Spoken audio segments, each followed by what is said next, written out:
28 février 1899. Louisa écrit par obéissance.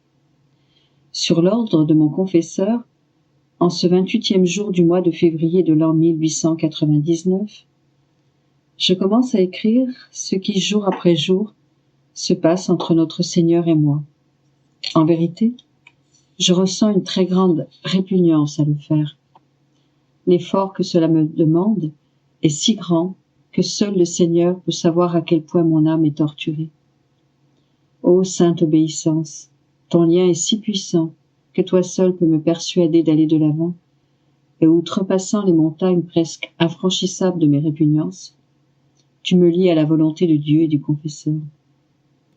Ô mon saint époux, plus mon sacrifice est grand, plus j'ai besoin de ton aide. Je ne te demande rien, sauf que tu me tiennes dans tes bras et me soutiennes.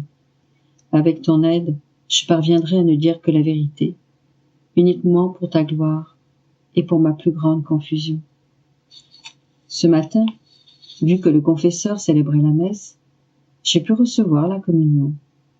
Mon esprit était dans une mer de confusion à cause de ce que le confesseur m'a demandé, écrire tout ce qui se passe en mon fort intérieur. En recevant Jésus, j'ai commencé à lui parler de ma grande peine, de mes insuffisances et de bien d'autres choses. Cependant, Jésus ne semblait pas s'intéresser à ma souffrance et ne disait rien. Une lumière éclaira mon esprit et je me suis dit, c'est peut-être à cause de moi que Jésus ne se manifeste pas comme d'habitude. Aussi, de tout mon cœur, je lui ai dit, ô je t'en prie, mon Seigneur et mon tout, ne sois pas indifférent envers moi, car tu me brises le cœur de douleur. Si c'est à cause de l'Écriture, qu'il en soit ainsi. Même si je dois y sacrifier ma vie, je promets de le faire. Alors Jésus changea d'attitude et me dit avec douceur, que crains-tu? Ne t'ai-je pas toujours assisté auparavant? Ma lumière t'enveloppera entièrement, et tu pourras ainsi la manifester. La pureté d'intention. Pendant que Jésus me parlait, j'ai aperçu le confesseur à ses côtés. Jésus lui disait, tout ce que vous faites se rend au ciel. Vos pas, vos paroles et vos actions parviennent jusqu'à moi. Avec quelle pureté devez-vous donc agir? Si vos actions sont pures, c'est-à-dire faites pour moi, j'en fais mes délices, et je les sens m'entourer comme autant de messagères qui me font penser à vous continuellement. Et si elles sont faites pour des motifs terrestres et vils, j'en suis importuné. Pendant qu'il disait cela, il prit les mains du confesseur et les levant au ciel, il dit « Que vos yeux soient toujours tournés vers le haut. Vous êtes du ciel. Travaillez pour le ciel. » Ces propos de Jésus m'ont amené à penser que si on agit ainsi, tout se passe pour nous comme lorsqu'une personne quitte sa maison pour emménager dans une autre. Que fait-elle? D'abord, elle y transfère tous ses biens, et ensuite elle s'y rend elle-même. De la même manière, nous expédions d'abord nos œuvres vers le ciel, afin de nous y préparer une place, et au temps fixé par Dieu, nous nous y rendons nous-mêmes. Oh, quel merveilleux cortège nos œuvres nous feront! La foi. Pendant que je regardais le confesseur, je me suis souvenu qu'il m'avait demandé d'écrire sur la foi, selon ce que Jésus m'a enseigné. Je songeais à cela quand soudain le Seigneur m'attira si fortement vers lui que j'ai senti que je quittais mon corps pour me joindre à lui dans la voûte des cieux. Il me dit, la foi, c'est Dieu. Ces mots émettaient une lumière si intense qu'il m'apparaît impossible de les expliquer. Cependant, je ferai de mon mieux. J'ai compris que la foi, c'est Dieu lui-même. Comme la nourriture matérielle donne vie au corps pour qu'il ne meure pas, la foi donne vie à l'âme. Sans la foi, l'âme est morte. La foi vivifie, sanctifie et spiritualise l'homme. Elle l'aide à garder les yeux fixés sur l'être suprême, de sorte qu'il n'apprenne rien des choses d'ici-bas, si ce n'est à travers Dieu. Oh, le bonheur de l'âme qui vit dans la foi! Son envol se fait toujours vers le ciel. Elle se voit toujours en Dieu. Quand vient l'épreuve, sa foi l'élève vers Dieu et elle se dit Oh, je serais d'autant plus heureuse et riche au ciel. Les choses de la terre l'ennuient, elle les déteste et les piétine. L'âme, remplie de foi, ressemble à une personne riche à millions, possédant de vastes royaumes, et à qui quelqu'un voudrait offrir un sou. Que dirait cette personne? Ne serait-elle pas insultée? Ne lancerait-elle pas ce sou au visage de la personne qui l'a ainsi interpellée? Et si ce sou était recouvert de boue, comme les choses de ce monde, et qu'on voulait seulement le lui prêter? Alors la personne dirait: je possède d'immenses richesses, et tu oses m'offrir ton misérable sou boueux, et de plus pour un temps seulement? Elle refuserait l'offre immédiatement. Telle est l'attitude de l'âme de foi en regard des biens de ce monde. Revenons maintenant à l'idée de la nourriture. Quand une personne absorbe de la nourriture, son corps est non seulement substanté, mais la substance, absorbée, se transforme en son corps. Ainsi en est-il de l'âme qui vit dans la foi. En se nourrissant de Dieu, elle absorbe la substance de Dieu, et en conséquence, elle lui ressemble de plus en plus. Elle est transformée en lui. Puisque Dieu est saint, l'âme qui vit dans la foi devient sainte. Puisque Dieu est puissant, l'âme devient puissante. Puisque Dieu est sage, fort et juste, l'âme devient sage, forte et juste. Il en va ainsi pour tous les attributs de Dieu. En somme, l'âme devient un petit Dieu. Oh, que cette âme est bien heureuse sur la terre, elle le sera encore plus au ciel. J'ai aussi compris que les mots « je vous épouserai dans la foi » que le Seigneur adresse à ses âmes bien-aimées signifient que dans le mariage mystique, le Seigneur dote l'âme de ses propres vertus.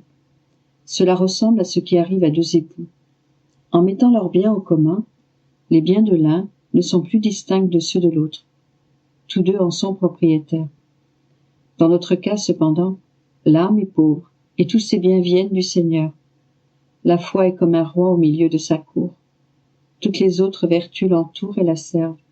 Sans la foi, les autres vertus sont sans vie. Il m'apparaît que Dieu communique la foi à l'homme de deux façons. D'abord par le baptême, et ensuite en libérant dans l'âme une particule de sa substance, ce qui lui procure le don de faire des miracles, de ressusciter les morts, de guérir les malades, d'arrêter le soleil, etc. Oh, si le monde avait la foi, la terre serait transformée en un paradis terrestre. Oh, comme est haut et sublime l'envol de l'âme qui s'exerce à la vertu de foi. Elle agit comme ces petits oiseaux timides qui, par crainte des chasseurs ou des pièges, font leur nid au sommet des arbres ou dans des endroits élevés. Quand ils ont faim, ils descendent chercher leur nourriture, puis retournent aussitôt à leur nid. Les plus prudents ne mangent même pas au sol. Pour plus de sûreté, ils transportent leur béquet jusqu'à leur nid, où ils avaient leur nourriture. L'âme qui vit de la foi est gênée par les biens de ce monde, et par crainte d'y être attirée, elle ne les regarde même pas. Sa demeure est plus haut, au-delà des choses de la terre, plus particulièrement dans les plaies de Jésus-Christ. Au creux de ces saintes plaies, elle gémit, crie, prie et souffre avec son époux, Jésus, à la vue de la misère où gît l'humanité. Alors que l'âme vit dans les plaies de Jésus, ce dernier lui donne une parcelle de ses vertus pour qu'elle se les approprie. Cependant, même si elle reconnaît ces vertus comme siennes, elle sait qu'en réalité elles proviennent du Seigneur. Il arrive à cette âme ce qui advient à une personne qui reçoit un cadeau. Que fait-elle? Elle l'accepte et en devient propriétaire. Mais à chaque fois qu'elle le regarde, elle se dit: cet objet est à moi, mais c'est telle personne qui me l'a donné. Ainsi en est-il pour l'âme que le Seigneur transforme en son image en lui communiquant une particule de son être divin. Vu que cette âme déteste le péché, elle a de la compassion pour les autres âmes et prie pour celles qui se dirigent vers le précipice. Elle s'unit à Jésus-Christ et s'offre comme victime, afin d'apaiser la justice divine et d'éviter aux créatures les châtiments qu'elles méritent. Si le sacrifice de sa vie est nécessaire, oh, avec quelle joie elle le fera, ne serait-ce que pour le salut d'une seule âme. Comment Louisa perçoit Dieu? Quand le confesseur m'a demandé de lui expliquer comment je percevais Dieu, je lui ai répondu qu'il m'était impossible de répondre à sa question. Le soir venu, mon doux Jésus m'est apparu et m'a presque fait des reproches à cause de mon refus. Puis il a fait passer en moi 2 rayons très lumineux. Par le premier, j'ai compris intellectuellement que la foi est Dieu et que Dieu est la foi. C'est ainsi que ci-dessus, j'ai pu essayer de dire quelque chose sur la foi. Maintenant, à la suite du 2e rayon, je vais tenter d'expliquer comment je perçois Dieu. Quand je suis hors de mon corps et me trouve dans les hauteurs des cieux, j'ai l'impression de voir Dieu comme à l'intérieur d'une lumière. Dieu semble être lui-même cette lumière. Dans cette lumière se trouve la beauté, la force, la sagesse, l'immensité, la hauteur et la profondeur infinie. Dieu est présent même dans l'air que nous respirons. Ainsi, nous le respirons et nous pouvons faire de lui notre propre vie. Rien n'échappe à Dieu et rien ne peut lui échapper. Cette lumière semble être complètement voix, malgré qu'elle ne parle pas. Elle semble être complètement action, malgré qu'elle est toujours au repos. Elle est partout, malgré qu'elle a son propre centre. Ô Dieu, comme tu es incompréhensible, je te vois, je sens ta présence, tu es ma vie, et tu t'enfermes en moi. Mais tu restes immense et ne perds rien de toi-même. J'ai vraiment l'impression de bégayer et de ne rien dire de valable sur Dieu. Pour m'exprimer avec des mots humains, je dirais que je vois des reflets de Dieu un peu partout dans la création. À certains endroits, ces reflets sont beauté. À d'autres, ils sont parfums. À d'autres, ils sont lumière, plus spécialement dans le soleil. Le soleil m'apparaît comme particulièrement représentatif de Dieu. Je vois Dieu comme caché à l'intérieur de cette sphère qui est le roi de tous les astres. Qu'est-ce que le soleil? Rien d'autre qu'un globe de feu. Ce globe est unique, mais ses rayons sont multiples. Le globe représente Dieu, et ses rayons, les attributs infinis de Dieu. Le soleil est à la fois feu, lumière et chaleur. La très sainte Trinité est ainsi représentée par le soleil, le feu représentant le Père, la lumière, le Fils et la chaleur, le Saint-Esprit. Bien que le soleil soit feu, lumière et chaleur, il est un. De même que dans le soleil, on ne peut séparer le feu de la lumière et de la chaleur. Ainsi, la puissance du Père, celle du Fils et celle du Saint-Esprit sont inséparables et on ne peut concevoir que le Père a préséance sur le Fils et le Saint-Esprit ou vice-versa, car tous trois ont la même origine éternelle.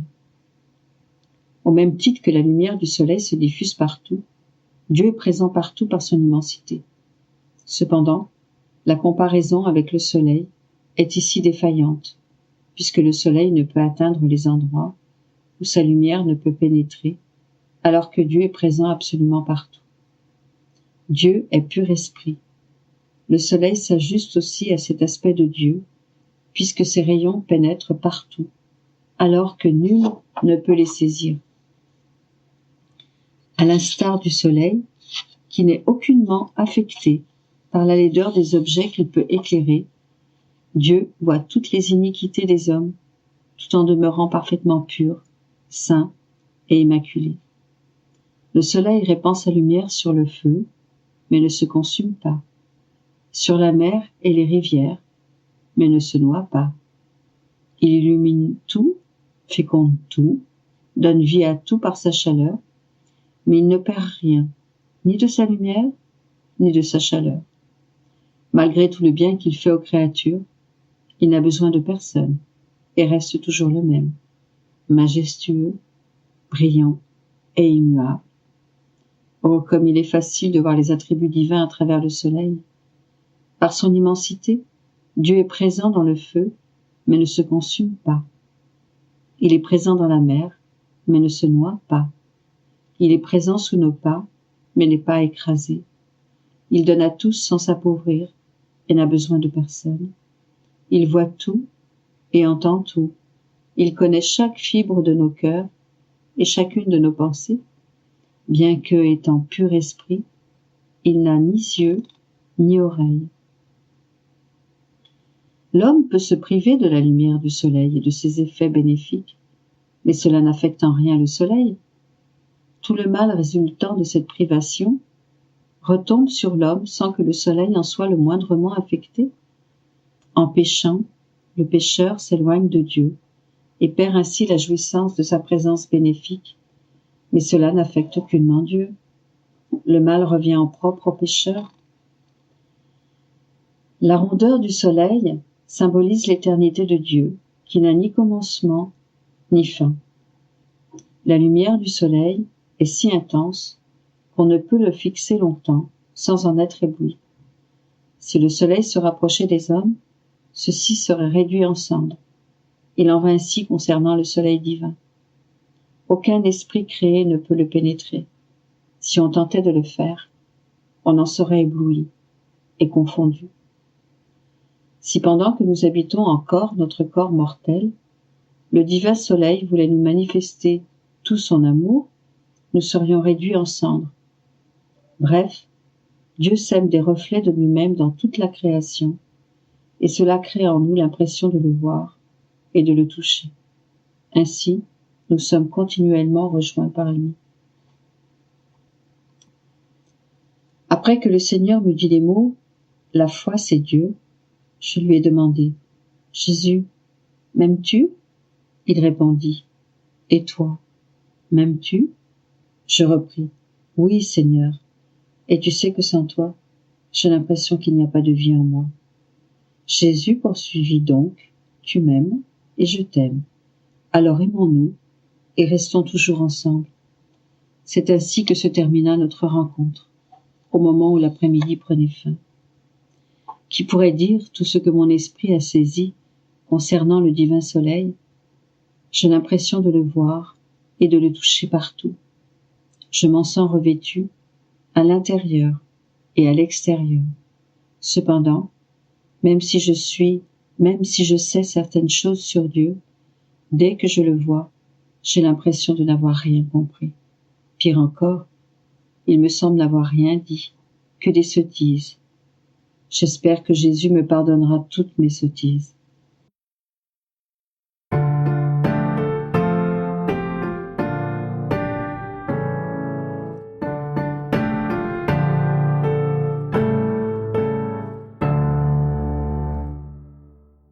« 28 février 1906.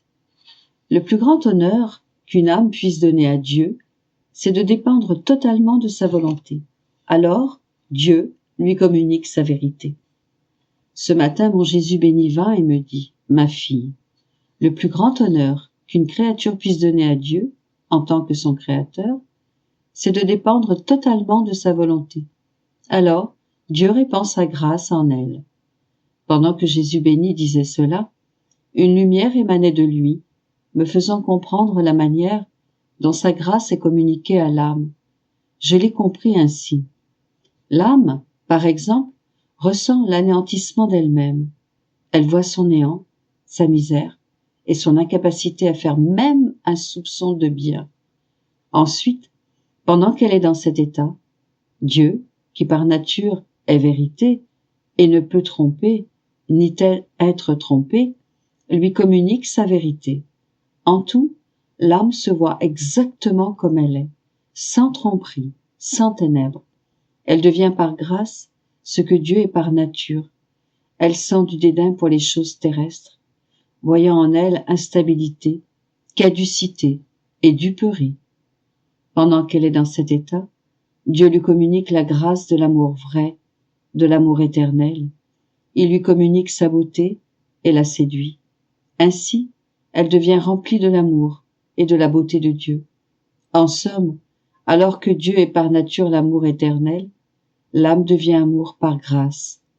Cette grâce l'incite à se prêter à l'action divine en elle, quand elle accepte les vérités que Dieu lui communique et en fait sa nourriture, elle en prend possession.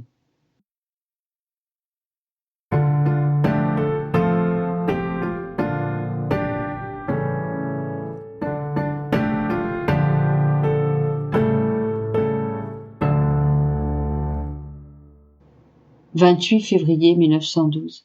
Le signe qu'on n'aime que Jésus. Comment ceux qui aiment Jésus sont unis à lui. Ce matin, quand mon aimable Jésus est venu, je lui ai dit « Ô mon cœur, ma vie et mon tout, comment peut-on savoir si quelqu'un n'aime que toi ou en aime aussi d'autres ?» Il me répondit « Ma fille, si l'âme est remplie de moi jusqu'au bord, au point de déborder, c'est-à-dire si elle ne pense qu'à moi, ne recherche que moi, ne parle que de moi, et n'aime personne d'autre que moi, s'il semble que rien d'autre que moi n'existe pour elle, et que tout le reste l'ennuie, au plus, elle n'accorde que des miettes à ce qui n'est pas Dieu, par exemple, aux choses nécessaires à la vie naturelle. C'est ce que font les saints. C'est ainsi que j'ai fait pour moi-même, et avec les apôtres, ne donnant que des indications sur quoi manger, ou sur l'endroit où passer la nuit. Se comporter ainsi, vis-à-vis de la nature, ne blesse ni l'amour, ni la vraie sainteté, et c'est un signe qu'on n'aime que moi. Mais si l'âme papillonne d'une chose à l'autre, pensant à moi à un moment, et à quelque chose d'autre au moment d'après, parlant de moi à un moment, puis longuement de quelque chose d'autre, et ainsi de suite, cela est un signe que cette âme n'aime pas que moi, et je n'en suis pas heureux. Si elle ne m'accorde que sa dernière pensée, son dernier mot, sa dernière action, c'est signe qu'elle ne m'aime pas.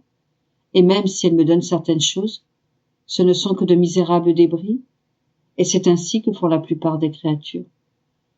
Ah, ma fille, ceux qui m'aiment sont unis à moi, comme les branches au tronc d'un arbre. Peut-il y avoir une séparation, un oubli ou une nourriture différente entre les branches et le tronc? Ils ont la même vie, les mêmes buts, les mêmes fruits. Mieux encore, le tronc est la vie des branches, et les branches sont la gloire du tronc. Ils sont pareils. C'est ainsi que les âmes qui m'aiment sont par rapport à moi.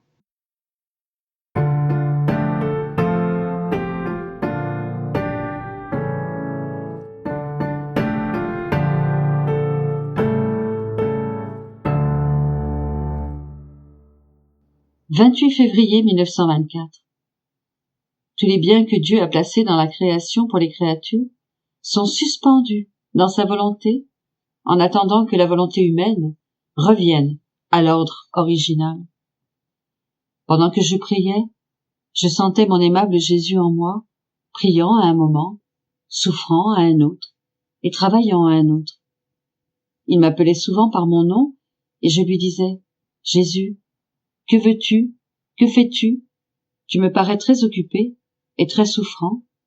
Et quand tu m'appelles, accaparé par tes préoccupations, tu oublies que tu m'as appelé et tu ne me dis rien. » Jésus me répondit « Ma fille, je suis très occupé, car j'apporte toutes les données de la vie dans ma volonté.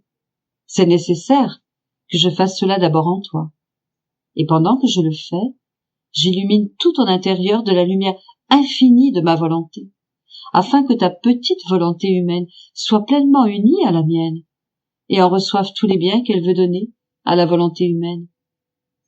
Tu dois savoir que, lorsque la divinité créa l'humanité, elle déploya tout ce qu'elle allait donner à l'homme, ses dons, ses grâces, ses caresses, ses baisers, et l'amour qu'elle allait lui manifester.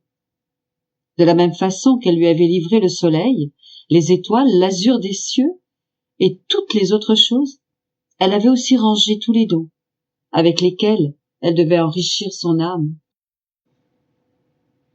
Quand l'homme se retira de la volonté suprême, il rejeta tous ses dons. Mais la divinité n'effaça pas ceci totalement. Elle les laissa en suspens, dans la divine volonté, en attendant que la volonté humaine revienne à l'ordre original, en se rattachant de nouveau à la volonté de Dieu. C'est ainsi que sont en suspens dans ma volonté l'amour raffiné, les baisers, les caresses, les dons, les communications et mes plaisirs innocents que j'aurais vécu avec Adam s'il n'avait pas péché. En rétablissant la loi de la vie dans ma volonté veut livrer tous ces biens qu'elle a décrété de donner aux créatures et qui sont en suspens entre le Créateur et les créatures. C'est pourquoi je travaille en toi, pour relier ta volonté humaine à la volonté divine. Je prends tellement à cœur ce rétablissement de l'harmonie entre la volonté humaine et la volonté divine, que jusqu'à ce que je l'obtienne, je me sens comme si ma création n'avait pas du tout correspondu à mon dessein premier. Sache que si j'ai accompli la création, ce n'était pas parce que j'avais besoin d'elle, j'étais suffisamment heureux en moi-même. Si je l'ai réalisée, c'est parce qu'en plus de tout le bien contenu en nous, nous voulions un plaisir provenant de l'extérieur de nous. C'est pourquoi tout fut créé. Dans une immense effusion de notre amour très pur, nous avons conçu la créature de notre souffle tout-puissant, afin que nous puissions nous réjouir avec elle, et qu'elle soit heureuse avec nous, et avec toutes les choses que nous avons créées par amour pour elle. En se retirant de notre volonté, l'homme, qui devait nous permettre de nous réjouir avec lui, nous donna de l'amertume, car au lieu de s'amuser avec nous, il s'amusa égoïstement, avec les choses créées par nous et avec ses propres passions, nous mettant ainsi de côté. Cela n'était-il pas mettre la création sans dessus-dessous, en entravant notre objectif premier? Vois donc combien il est nécessaire que nous restaurions nos droits et que la créature réintègre notre sein. L'homme doit faire marche arrière, en se liant de nouveau à notre volonté par un lien indissoluble. Il doit renoncer à sa volonté pour vivre de la nôtre. C'est pourquoi je travaille dans ton âme. Quant à toi, conforme-toi au travail de ton Jésus qui désire tant ramener sur terre les dons et les grâces en suspens dans sa volonté.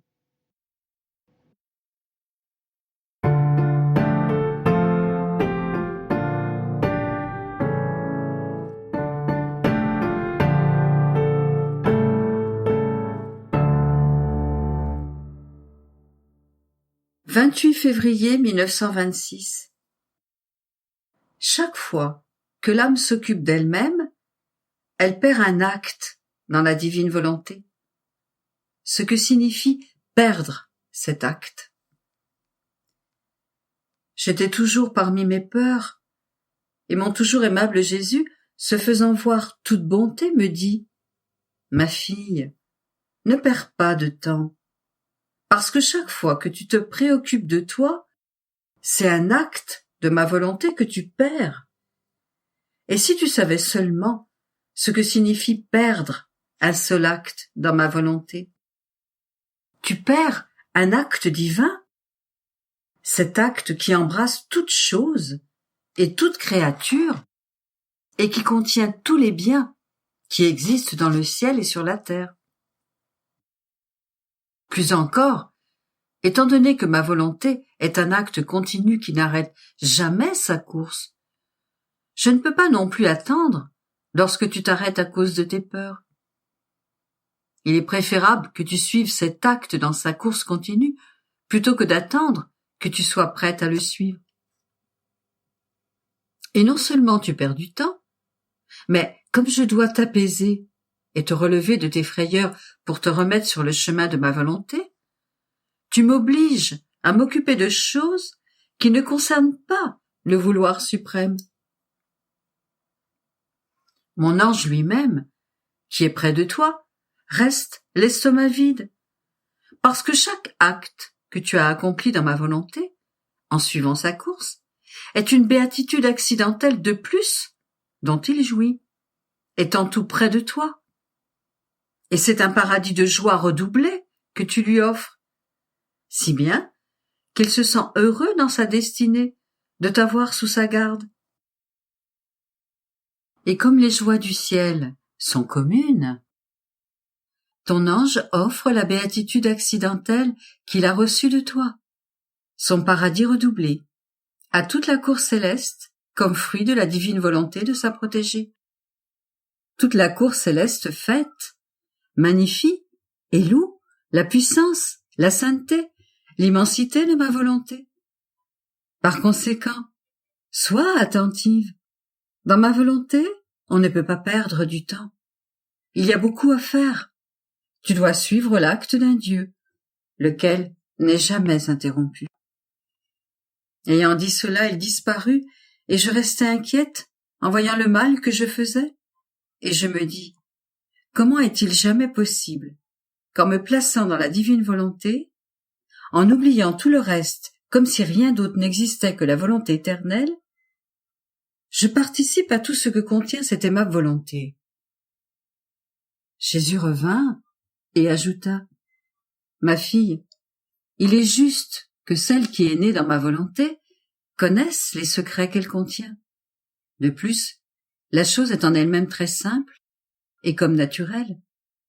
Suppose que tu ailles vivre dans une maison, pour peu de temps ou pour toujours, dans laquelle on entend une belle musique et on respire un air parfumé qui infuse une vie nouvelle.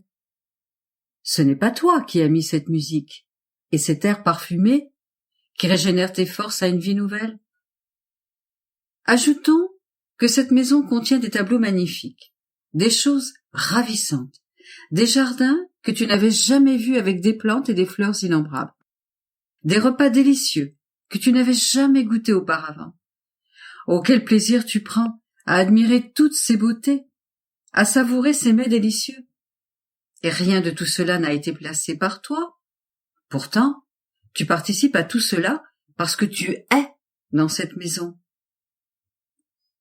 Alors, si cela se produit dans l'ordre naturel, combien plus facilement cela peut-il se faire dans l'ordre surnaturel de ma volonté? En entrant en elle, l'âme forme un acte unique avec la divine volonté et participe comme naturellement à ce qu'elle fait et contient.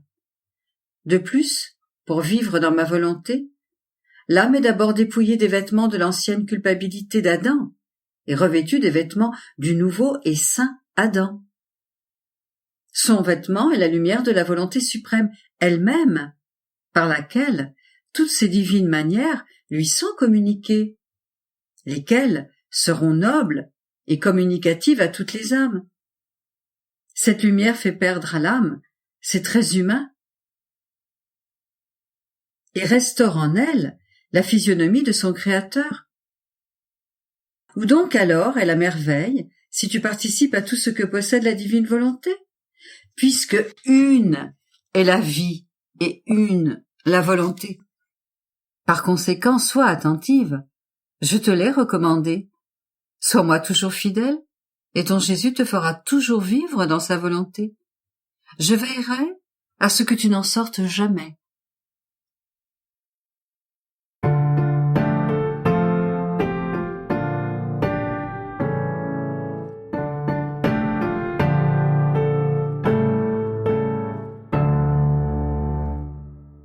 « 28 février 1928. Les connaissances de la divine volonté. Les 9 cœurs des enfants du royaume du divin fiat.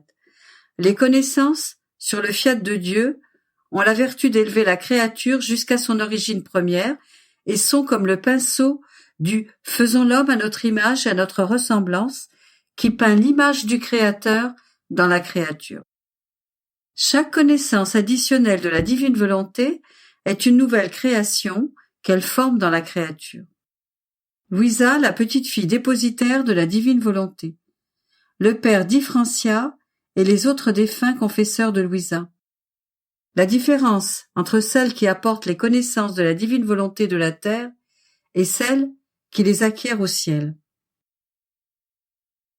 Je pensais à la divine volonté et des milliers de pensées envahissaient mon pauvre esprit. Elle ressemblait à autant de lumières vives qui se levaient pour s'unir ensuite à la lumière du soleil éternel de ce fiat qui n'a jamais de coucher. Mais qui peut dire ce que je pensais? Je pensais à toutes ces connaissances que Jésus m'avait dites sur la divine volonté et comment chacune d'elles apporte une vie divine dans l'âme, avec le sceau d'une rareté de beauté et de bonheur, mais toutes distinctes les unes des autres, et que la divine volonté fait partager à celle qui a le bonheur de la connaître et de l'aimer.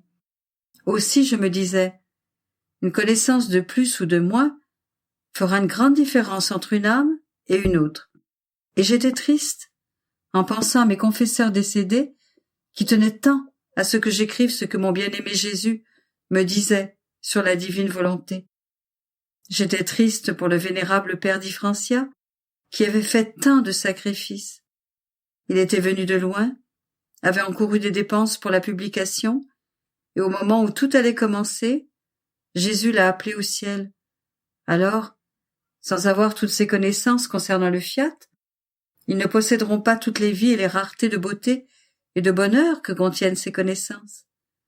Mais comme mon esprit se perdait dans toutes ces pensées, qu'il serait trop long de vous exposer, mon doux Jésus étendit les bras, en moi, et répandant sa lumière, il me dit « Ma fille, tout comme j'ai une hiérarchie d'anges avec 9 cœurs distincts, j'aurai également la hiérarchie des enfants du divin fiat.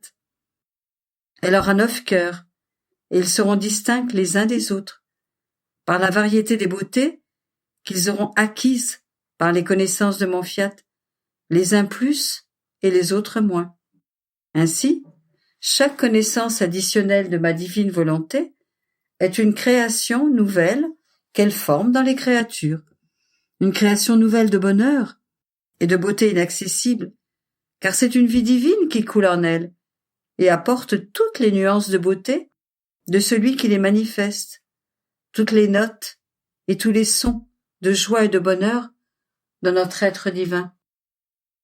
Ainsi, lorsque notre paternelle bonté découvre sa vie, sa beauté et son bonheur, au point de créer sa vie au sein des créatures, et que celles-ci ne sont pas intéressées à la connaître, afin de pouvoir l'apprendre grâce aux connaissances que nous leur avons déjà données, n'est-il pas juste qu'elles ne reçoivent en héritage ni la beauté, ni les sons de nos joies? Elles ne prendront que ce qu'elles ont connu. C'est pourquoi il y aura différents cœurs dans la hiérarchie du royaume de ma divine volonté. Si tu savais quelle différence il y aura entre celles qui apportent mes connaissances depuis la terre et celles qui les acquièrent au ciel. Les premières les auront en propre, comme en héritage. La nature des beautés divines se verra en elles, et elles entendront les mêmes sons de joie et de bonheur que leur Créateur forme pour elles et leur fait entendre. Par contre, dans les secondes, on ne verra pas en elles la nature des beautés divines, et elles ne les auront pas en propre, comme en héritage. Elles les recevront comme un effet de la communication des autres, un peu comme la terre reçoit les effets du soleil. Mais la terre ne possède pas la nature du soleil. Par conséquent, les hommes qui posséderont toutes les connaissances formeront le cœur le plus élevé, et les autres cœurs seront formés en fonction de ce que savent les créatures. Mais toutes celles qui auront acquis ces connaissances, entièrement ou en partie, porteront le noble titre d'enfants de mon royaume. Parce que ces connaissances sur mon fiat, pour qui a le bonheur de les connaître, afin d'en faire sa propre vie, ont la vertu d'ennoblir les créatures, de faire couler en elles les fluides vitaux de la vie divine, de les élever jusqu'à leur origine première, et elles sont comme le pinceau du « faisons l'homme à notre image et à notre ressemblance », qui peint l'image du Créateur dans la créature. Quant aux âmes qui auront un peu plus ou un peu moins de connaissances, leur noblesse ne sera pas détruite. Il arrivera ce qui se passe, par exemple dans une famille noble qui a beaucoup d'enfants. Certains d'entre eux se lancent dans les études, d'autres s'adonnent aux beaux-arts. Par conséquent, les premiers s'élèvent plus haut, obtiennent des postes plus élevés et plus honorifiques. En raison de leur science, ils font aussi plus de bien dans le peuple, ce que les autres frères ne font pas. Mais malgré que les premiers s'élèvent très haut en raison de leur sacrifice, cela ne détruit pas le caractère noble des autres frères, car ils ont tous en eux le noble sang de leur père. C'est pourquoi ils sont noblement vêtus et se comportent avec noblesse dans leurs paroles et dans leurs actes. Les enfants de mon fiat seront tous nobles. Ils perdront la rudesse de leur volonté humaine, les misérables haillons de leur passion. L'obscurité des doutes et des craintes sera chassée par la lumière de mes connaissances, qui les plongera à tous dans une mer de paix. Par conséquent, tes confesseurs qui sont passés à l'autre vie seront comme le prélude des enfants de ma volonté, car le premier a tant sacrifié et tant travaillé à aider le petit chant de ton âme.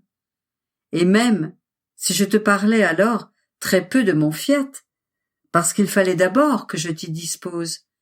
Il sera comme le premier héros, le lever de soleil qui annonce le jour du royaume de ma volonté.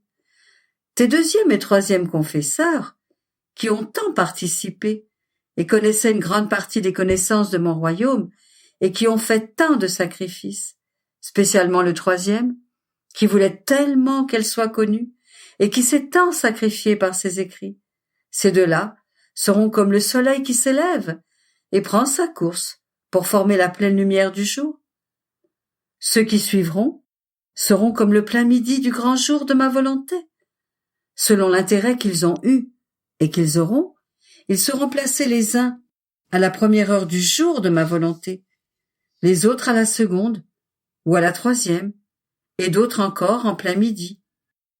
En ce qui concerne le père Differentia, avec tous ses sacrifices, son désir de faire connaître ma volonté allant jusqu'à en commencer la publication, crois-tu que sa mémoire sera effacée dans cette grande œuvre de mon divin fiat simplement parce que je l'ai fait venir à moi au ciel?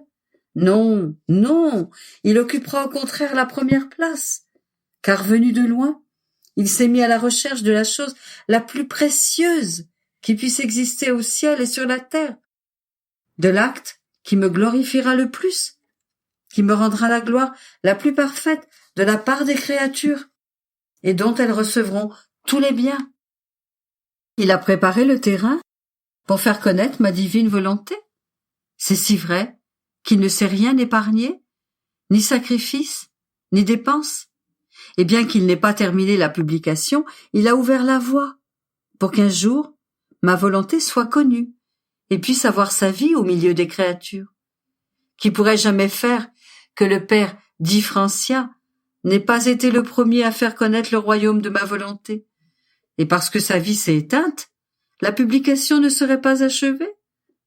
Aussi, lorsque cette grande œuvre sera connue, son nom et sa mémoire seront comblés de gloire et de splendeur, et il possédera le premier acte dans une œuvre si grande, au ciel comme sur la terre.